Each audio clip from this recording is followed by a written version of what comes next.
Well, I appreciate you tuning in again to another brief devotion. I've titled this devotion, The Judgment of God's Own House. I find an interesting remark by the Apostle Peter in the first letter of his that we find in the New Testament. And this is what Peter says in 1 Peter 4, verse 17. He says, "For it is time for judgment to begin at the household of God. And if it begins with us Christians, what will be the outcome for those who do not obey the gospel of God?" And so the question bears to be asked, why would God judge his people first?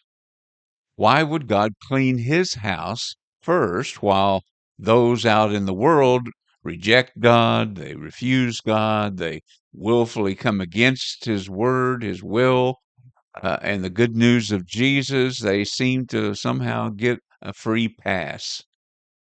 Well, let me illustrate the reason why God will judge and clean his house first with an illustration. Let's say you live in a neighborhood and your house hasn't been painted probably for well over 30 years. The paint's peeling, it's cracking, that gray lumber showing through underneath. And so, but that's your house.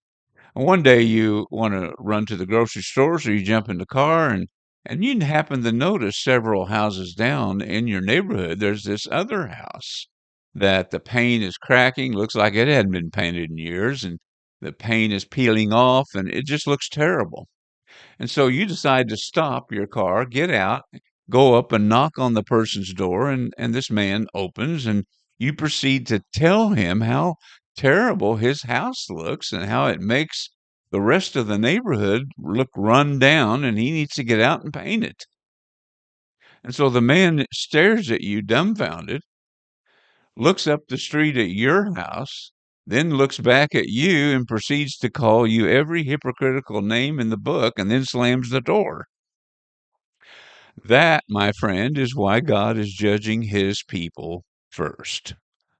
That is why God's cleaning his house now. Leaders are dropping like flies.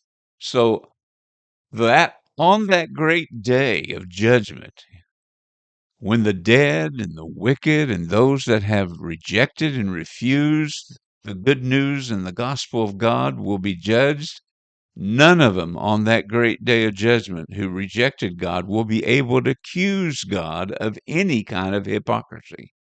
That somehow he allowed his people to live one way, but then on the great day of judgment pour out his wrath on the world for living in the exact same way. Something to think about, dear friends. Till next time, may the Lord bless you.